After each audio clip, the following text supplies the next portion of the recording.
And here it is, the 1-1 bracket in round three against El Baltazar. We've got a 2-lander, looks decent. A bunch of Tormenting Voice in the opener is always great.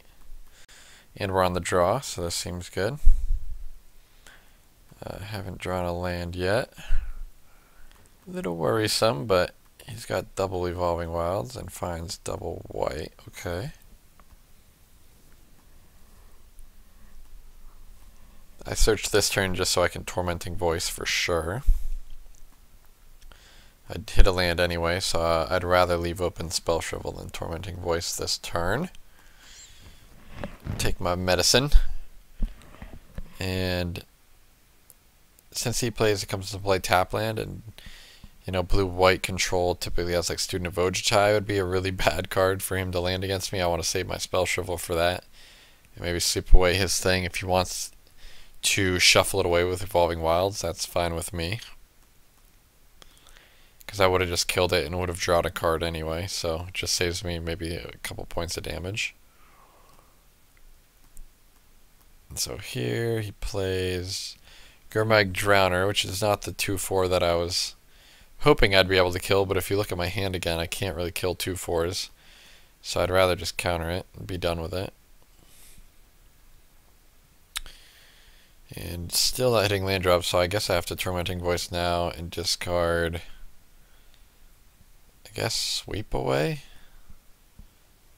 Yep. And I don't hit a land, which is brutal. My opponent hits his 6th land drop, and I can't hit my 4th. Finally hit the 4th, but he's got some 2/2s on the way, which is quite annoying. So he's going to bring the beatdown clock on me. And doesn't play into my Bone to Ash. Pretty smart. So I'm gonna lead with a Treasure Cruise here just because I want to hit a land drop. I don't care if I have to discard a little bit, I just have to hit my lands. And I do. Draw 2 lands and a Chandra's Fury. Chandra's Fury doesn't look like it's going to do much against him, so let's see. So I guess I discard Rolling Thunder since still not the best discard because I could play it next turn and kill both these 2/2s by tapping out. But oh, I guess I have to discard 2 cards anyway. Huh. Don't know why I'm valuing these Chandra's Furies that high when they're probably not going to do anything. I think my thought process is that game 1, since I have no Ruin Processors, I need every burn spell I can get, and Rolling Thunder just isn't that efficient for killing him or killing his guys, so I can just like Pyrotechnics kills his guys anyway. So now I'm starting to take significant amounts of damage. So I guess I'll just Pyrotechnics and kill 2 of them. So basically the same play that if I would have kept Rolling Thunder Mountain and discarded, like, you know, double Chandra's Fury. Same play is available, but now I have just 8 points of burn in hand.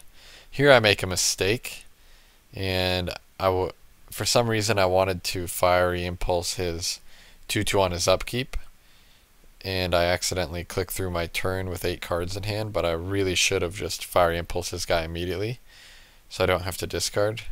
So I feel like a pretty big idiot. End up discarding Touch of the Void, which is really bad because it lets him know that I must have a 3-mana or greater spell in hand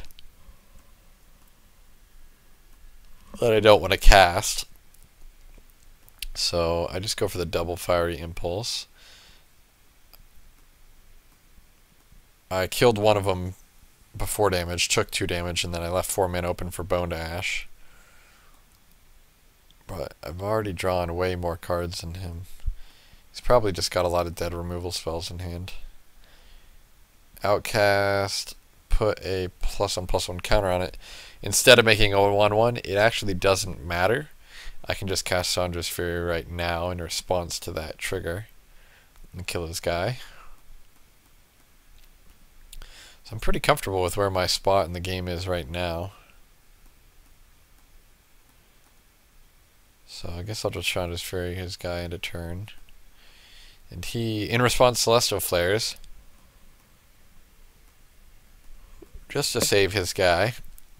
At first I thought you couldn't cast Celestial Flare unless there was actually a creature attacking or blocking, but the spell is an instant and it only says target player, so you can cast it at any time. It just won't have an effect, but it gives him prowess, so it saves his guy, which is fine. So in case he has like Anticipate or something, I deal 2 damage to it. If he wants to use like Anticipate and another Celestial Flare, I think I'm fine with that, because I'd rather just make sure this guy is dead so I'm not taking any damage. Yes, my one of main deck negate stops the Ojutai summons, which is very relevant at this stage in the game, because we're both kind of top decking. Palace Familiar, I think I gladly Bone to Ash this just to draw a card. And so now I have 9 points of burn in hand, and he's at 12 life, so any burn spell to the face will kill him. He's got another Jeskai Sage. And I'll take some damages. But me only taking 1 a turn is not a big deal. He's not doing anything else. I'm just drawing lands, so is he.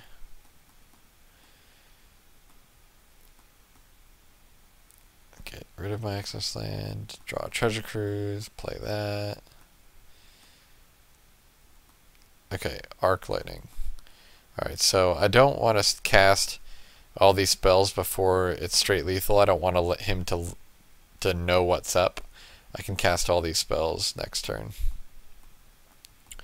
So I go boom, boom, boom, boom. So 4 spells takes him down from 12, but we got there. He probably just had a lot of removal in hand that didn't do anything. On to game 2, sideboarding.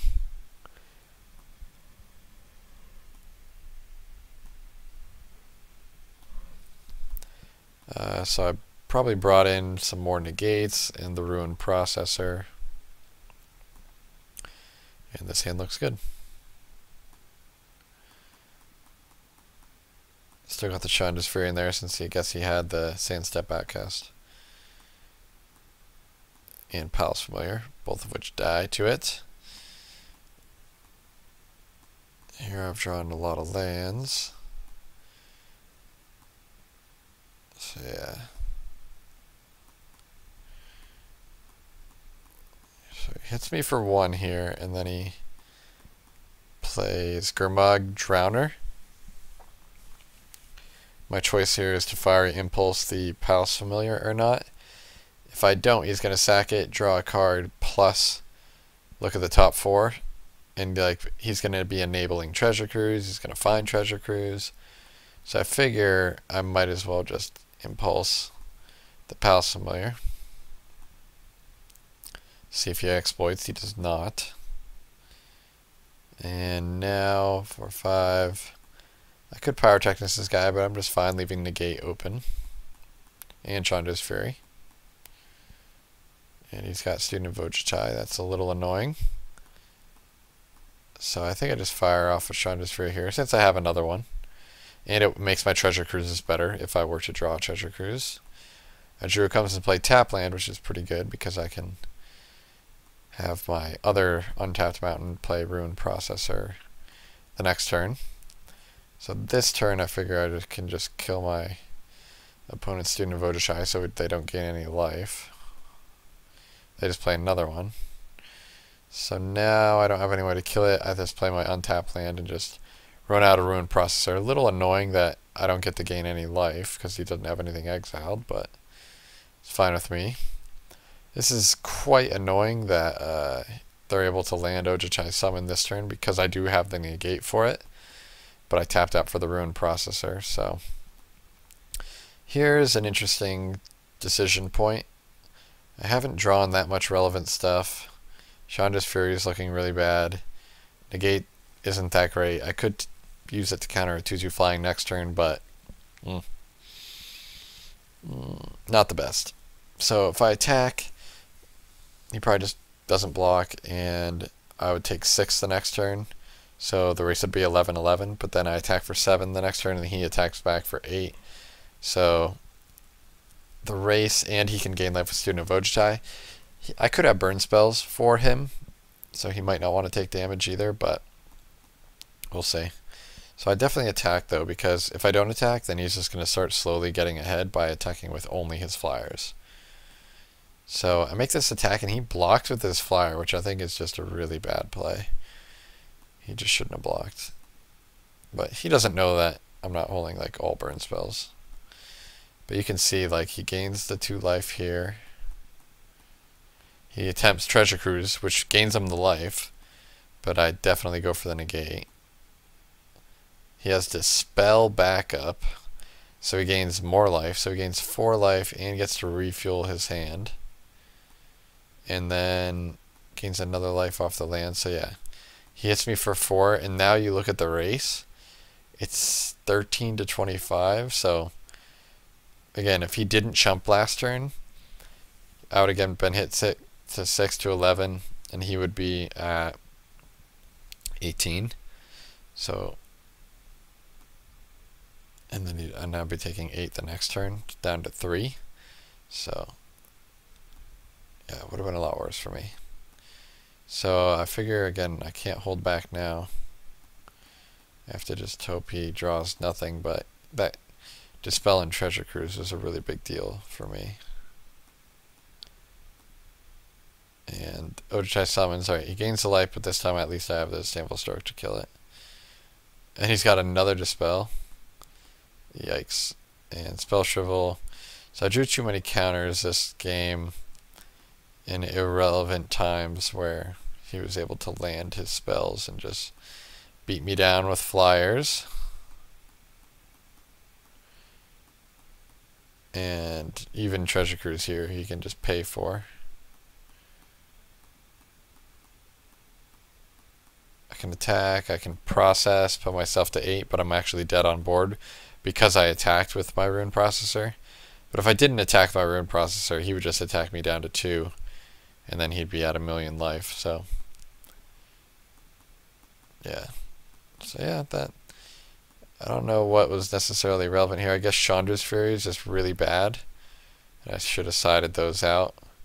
But I only have so many negates and Disdainful Strokes that are good against him. I brought in my Boulder Salvos and Stone Furies to help in that department. Brought in my Rune Processors, so just didn't see that many good cards for me game 2.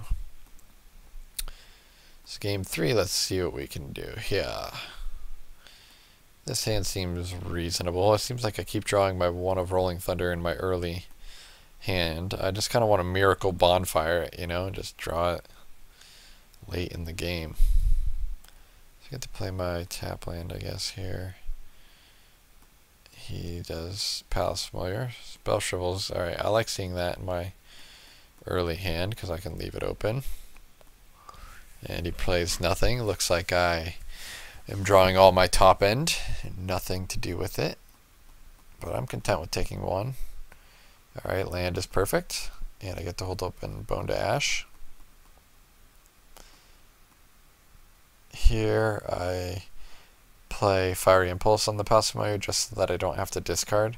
I figure I'm fine going shields down on Bone to Ash because I have Spell Shrivel open. And he could have Negate or Dispel open right here. But I figure it's 2 mana efficient for me not to cast Spell Shrivel here since I have 3 mana open. And it looks like he has the Negate. So we both get to make the mana efficient play. And he decides to sack his 2/4. So that tells me, I don't know. He just wants to draw, his hand sucks, and he just wants to draw something good. So I don't draw an untapped land, which I was hoping to do, so that I could draw Treasure Cruise, or play Treasure Cruise. So it looks like I have to be content with just holding open Bone to Ash and Disdainful Stroke again. So he's got this guy, which I could kill with Pyrotechnics, but I don't have the mana for, so I think I just run the Bone to Ash out, hope that he counters it, and then I can kill his creatures with Rolling Thunder or Pyrotechnics if I need to.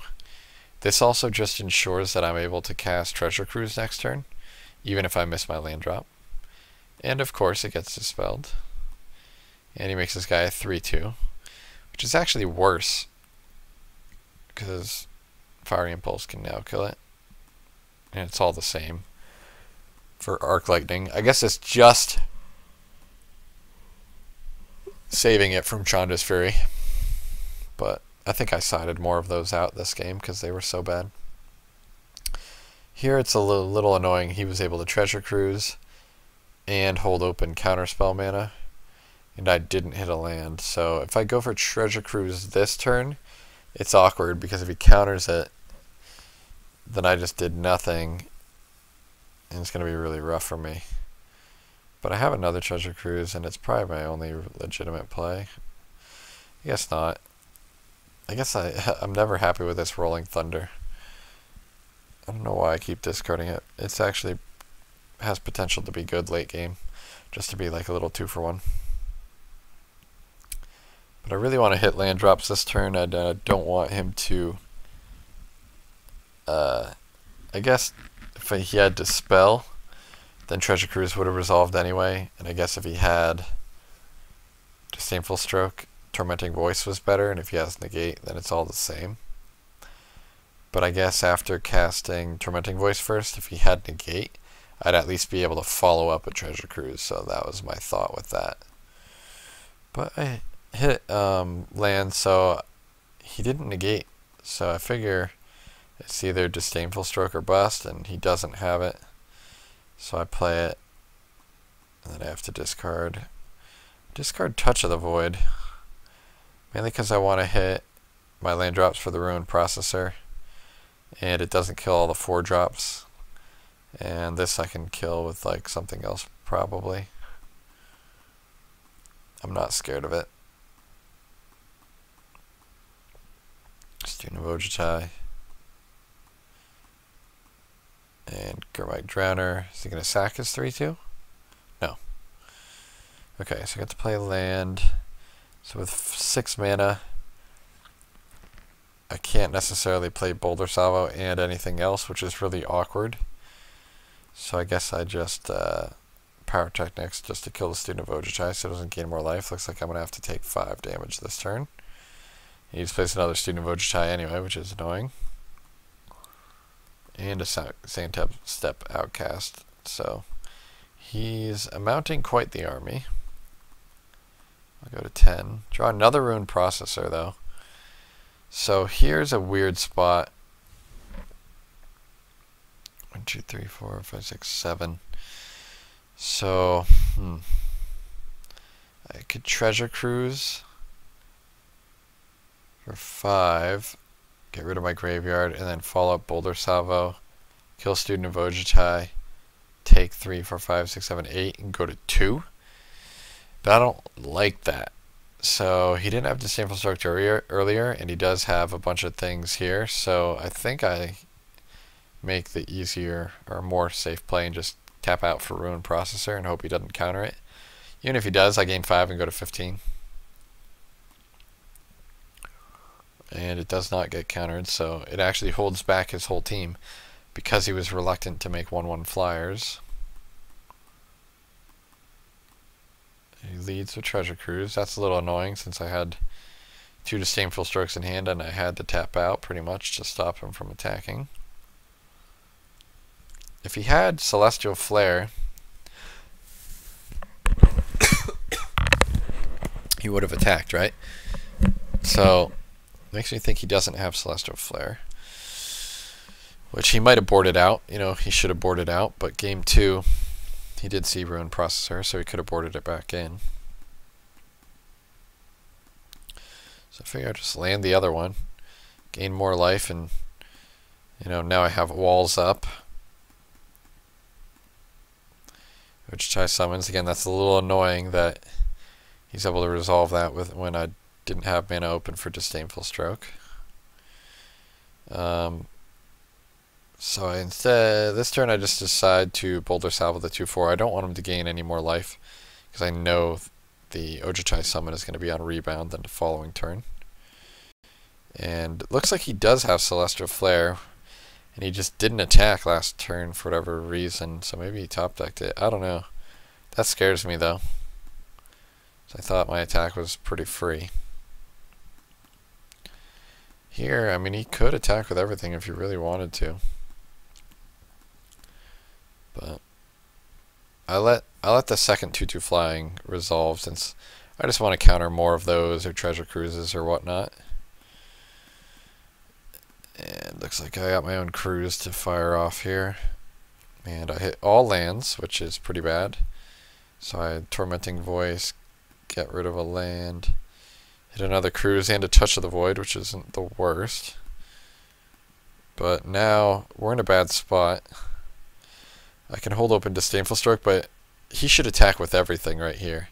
I would kill a 3/2, but then I would take an extra 6 damage, and he would actually deal me 10 damage. But for some reason, he does not attack with everything. Really bad play. I think he could have won the game if he attacks with everything right there. Since Outcast, okay. Make another guy. Oh yeah, this time makes a 3/1 or a 1/1 flyer.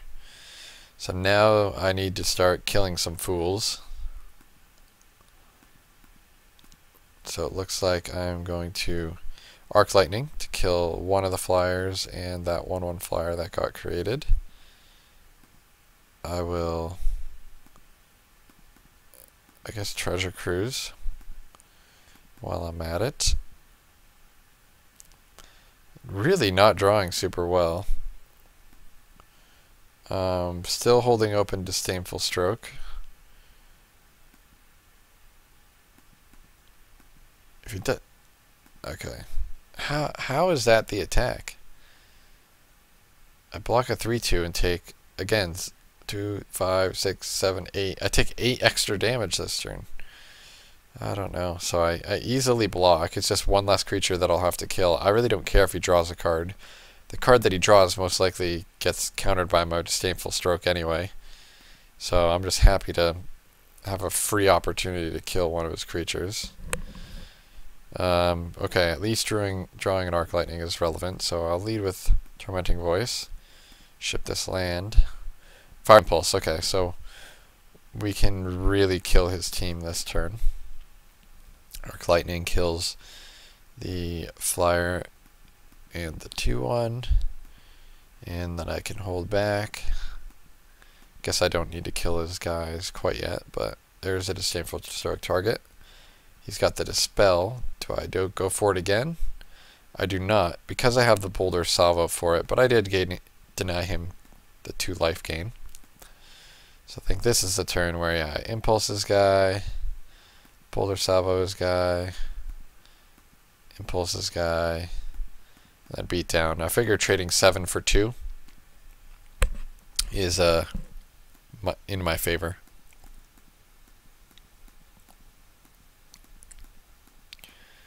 Because he's eventually not going to be able to keep up.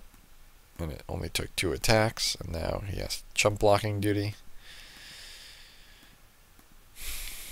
Because I have 9 points of burn in hand, and he somehow had the read. Basically because he would have been dead to Chandra's Fury. I have the Disdainful Stroke for his Treasure Cruise. And he's got Dreadwaters me. Mills me for 6, 8, 14. Mills me for 15. So I had 19 cards in library. That's a pretty sick piece of technology, except he's dead on board next turn and no cards in library. Almost, though. I thought he was getting flooded out and it was pretty bad. But looks like the extra lands proved to be of some value for him with the Dreadwater plan. But I just have burn spells to the face and beat down. So yeah, interesting game. It was actually really close. Went to the 3rd game and basically he almost milled me out. And yeah, interesting matchup. We somehow survived, and yeah, stay tuned for the top 4.